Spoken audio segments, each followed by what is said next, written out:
Benjamin, welcome to the show. Thanks for having me. It's an honor. I'm excited to have you on. What you're up to, what you're doing. I can't wait to dive into your story and just pick your brain for the next about half hour that I have with you. So, before we get into those things, do you mind sharing a little bit about how you got into what you're doing today? What kind of path, or how the things have led you towards the path of where you are?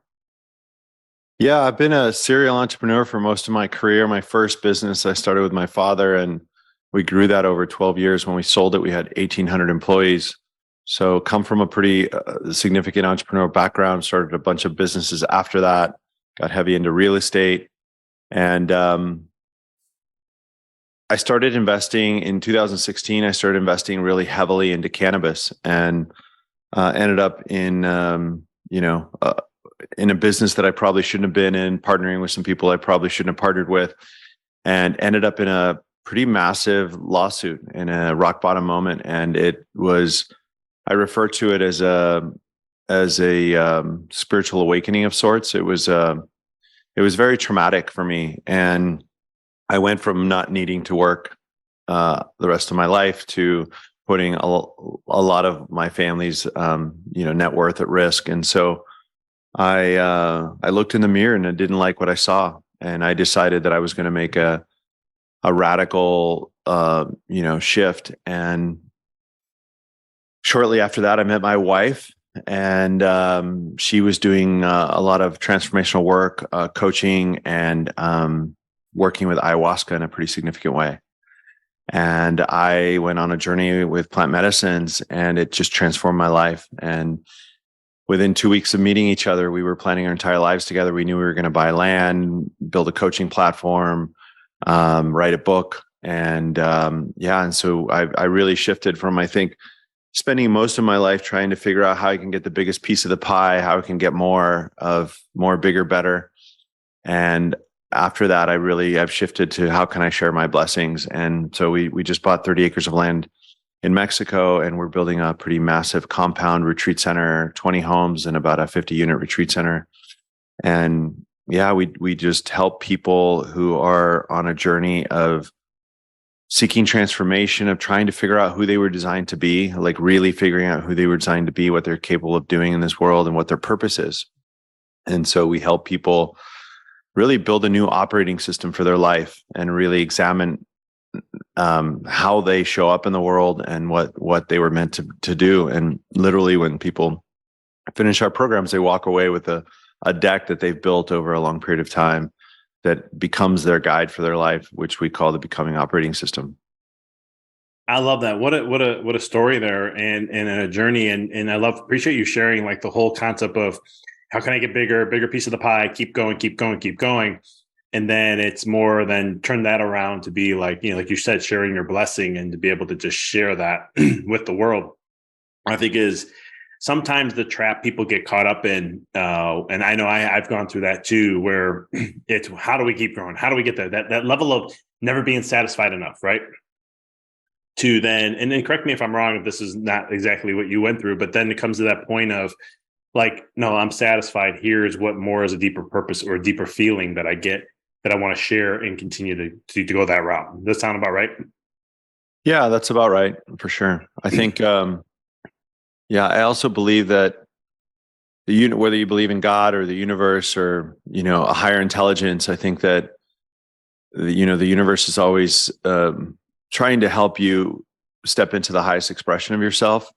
And so these rock bottom moments often can lead to profound transformation if you choose to see them as gifts. We refer to those moments as gifts wrapped in thorns. I love that. So what was the experience more, and if it was more transformational, was going through the whole cannabis thing and the lawsuits and all that stuff, or an ayahuasca experience? What was your question? What was more significant? What was more of like a transformational experience that helped create or transformed you in some way, shape, or form? I would say the business challenges were the kind of slap in the face, the punch in the face from the universe, kind of like saying, "Hey, I was saying I wanted to live with more purpose and do something of significance and make a difference, but I wasn't living that." And so that was the punch in the face that led me to really go on a deep journey of introspection, of excavating what the root cause. I believe that the way I was showing up in the world was based on kind of how I viewed myself and my internal kind of understanding of who I was, and went back to like childhood things that forged me, and yeah, and then the journey with plant medicine was really what helped me see the armor that I'd created, and really just helped me see beyond the veil of who I thought I was supposed to be. And I think ayahuasca, I mean, as you know, I've done it myself, and it's one of those things where it just literally blows those walls down of what we've created, the layering effect, and actually just clear it all out and then just see for what it is rather than our constructs of what we think it is. Yeah. Has, because I've talked about ayahuasca before on my podcast. Is it one of the things where, was it a blissful experience for you, or was it something that you had to do some of the work to of breaking down the layers and so forth to get to that point? Yeah, I guess I would say ayahuasca for me, typically our perspective on it is that it can take you in two directions. So let's say I'm wanting more prosperity in my life, or I'm wanting to connect deeper, in my relationships, or I'm wanting to like call in my soulmate. The medicine can often take you in two directions. One is it can take you in, like you said, that blissful direction where, I've had ceremonies where I felt like every cell in my body was about to explode from love, right? I've never felt more love than in this moment. And what, in our opinion, in our humble perspective, what the medicine is doing, the medicine of ayahuasca, it's giving you a felt experience, a reference point. So that when you go back to your ordinary state, you have something, you've now felt what real love feels like without the defense mechanisms, right? And so you have something to work towards. And then sometimes it takes you in the opposite direction. Let's say I'm calling in romantic partnership or deepening with my existing partner. Maybe the medicine takes me to the most extreme destitute, I'm on a planet by myself for millions of years, in misery. So what it's doing in our perspective is it's bringing to the surface feelings that are already there. The medicine often brings to the surface things that are there and amplifies them. And so we spend most of our life resisting and suppressing feelings that are there. And what that does is it creates a prison of sorts. We create our own prisons. And so the medicine we like to say it's the dimension that exists, beyond everything you think you know. And so it brings to the surface these feelings so you could actually feel them and transmute them and move on. And our conscious mind, our egos typically prevent us from doing that. They wants to keep us the same. And so these defense mechanisms that we build up actually become prisons. And so the medicine kind of helps you move beyond that. So it can take you in one of those two directions often.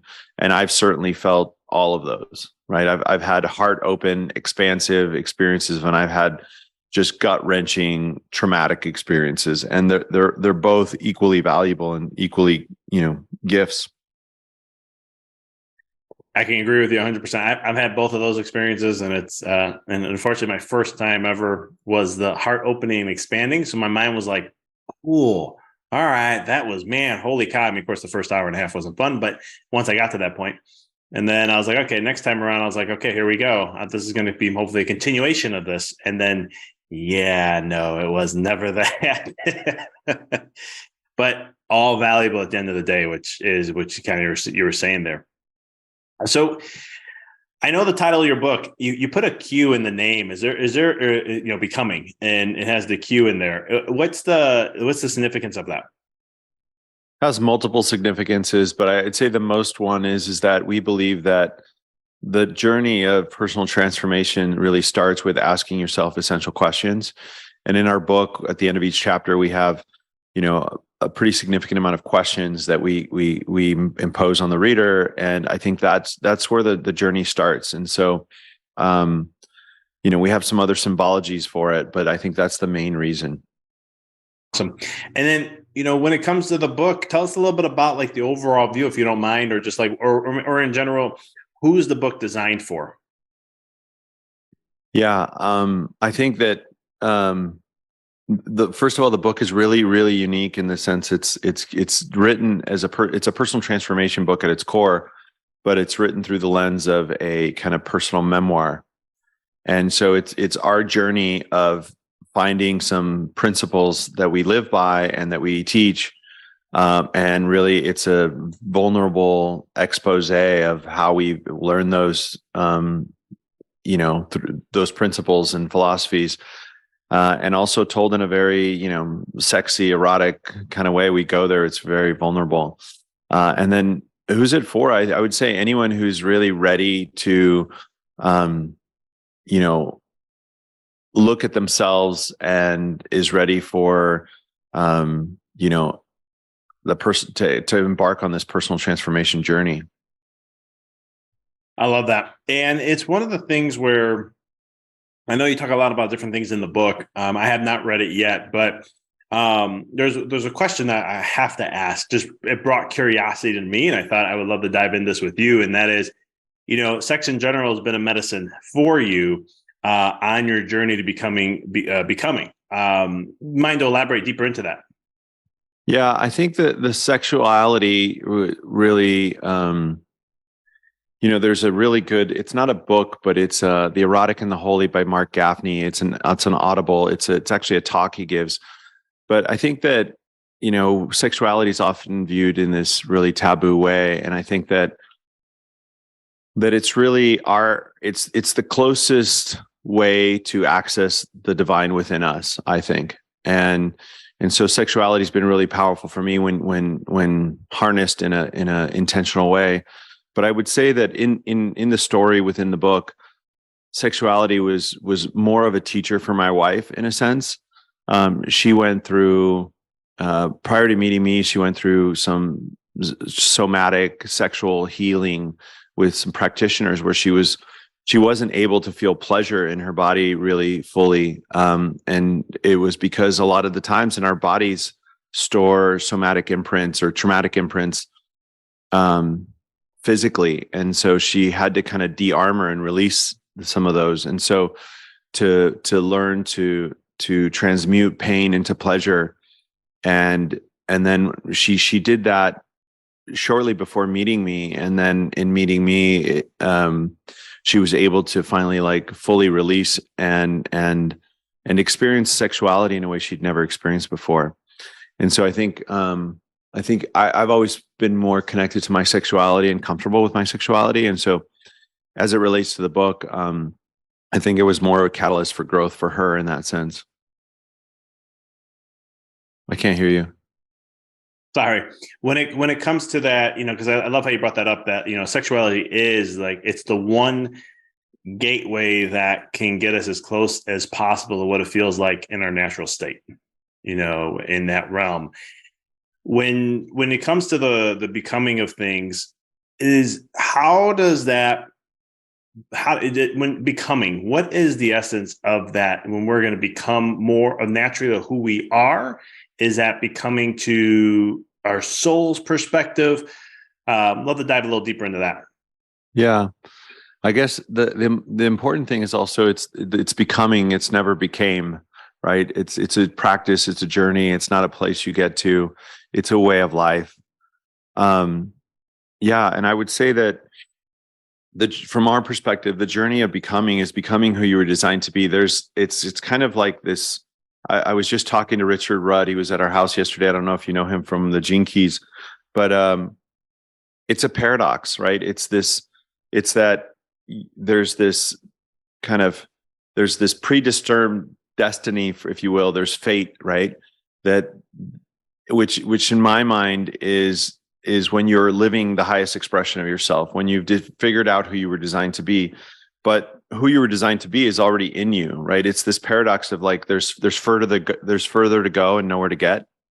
And so I think that the journey of becoming is stepping into alignment with the highest expression of who you are. and who you are is already in you. And so there's nowhere to get to, but the journey of becoming is this journey of remembering who you already are. And it's not an easy journey. It takes some real excavation and introspection and work. And it's a practice. It's a constant practice.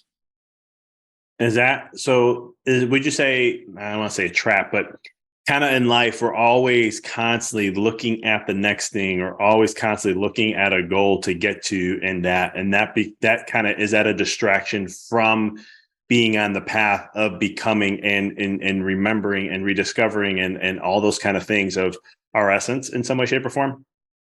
Again, it's a paradox, right? Having goals is not inherently a bad thing. Living for some future, or working towards some future, but the real magic is always coming back to finding the present moment. And so it's a very interesting paradox, but it's simultaneously having aspirations and goals, but being fully present in the moment, because there is no tomorrow and there's no yesterday. There's only this present moment. And so it's an interesting paradox, and it's one, frankly, that we're always challenged with. And so it's a real practice to be present in this moment and be living for this moment, and simultaneously have these other aspirations.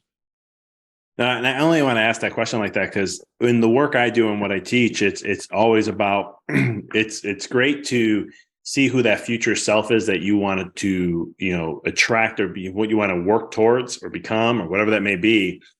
But at the same token, it's not the pressing thing. The most pressing thing is just being here in the moment, but knowing what that feels like, and then finding the feeling in this moment. And it's kind of like the two worlds are merged together in one, because really time does not exist. Past, future, there is not. In our human world, we think there is, but in all reality, there isn't. And how to merge the two into that aspect of the present, so that way you can tie that feeling to it and know, but you're staying in the present as much as possible.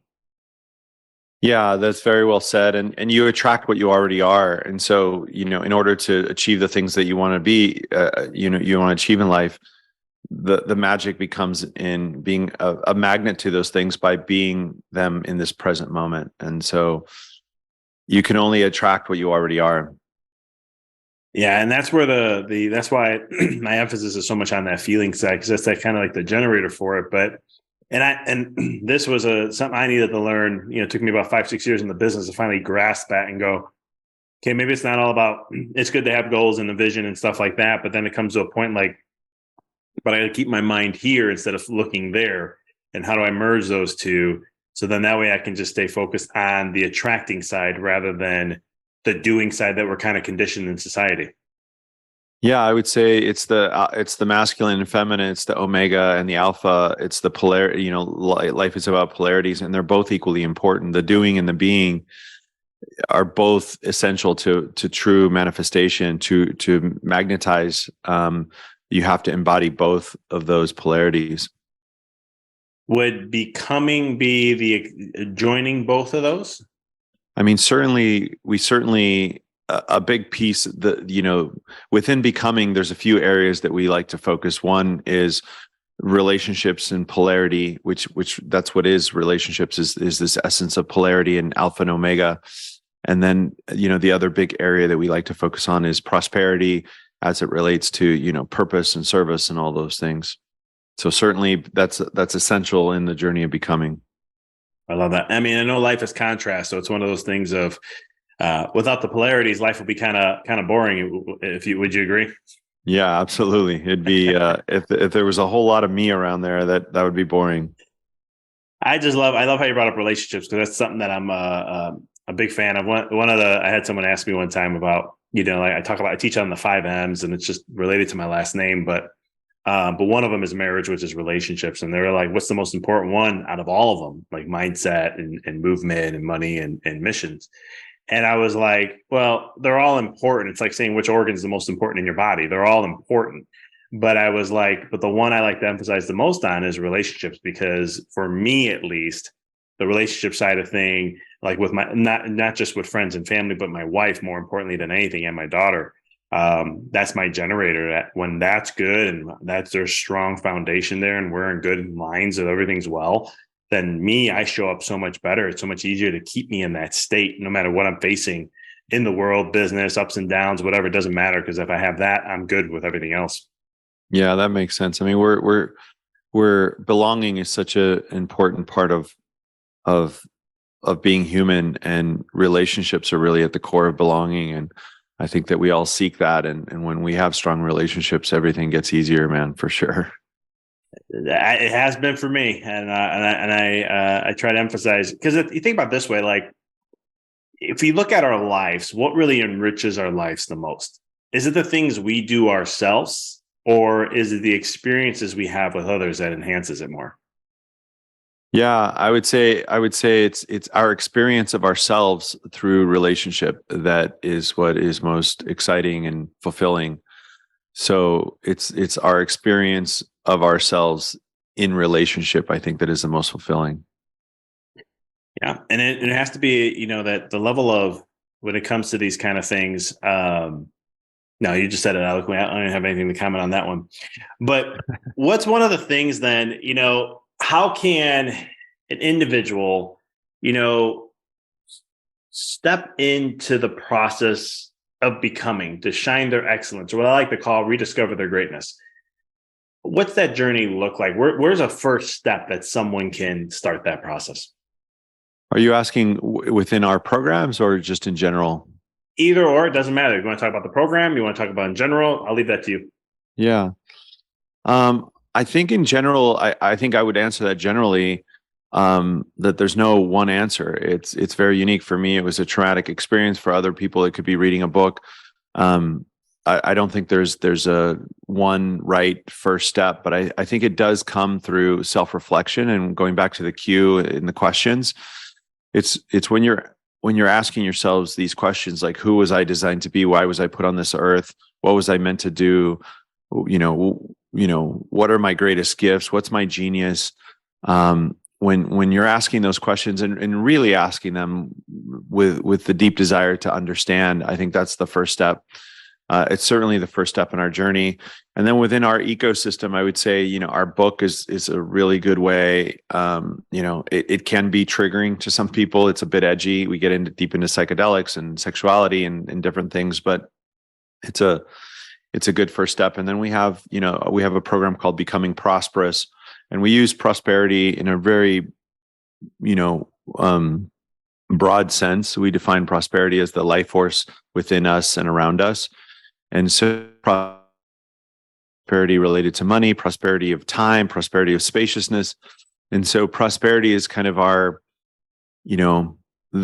focus as an organization, but we use prosperity to mean, all the life force energy around you. And when you're in prosperity in one part of your life, but out of prosperity in another, you're out of balance. And so we have an offering called Becoming Prosperous, that you can access on our website. That's really, we see as the entry point into our ecosystem. It's a self-guided evergreen offering. And then we have other offerings which are much, much deeper and longer. I love that. So, Benjamin, how can people follow your website, what you're up to, socials? What's the best way to get a hold of you and get in contact with you and so forth?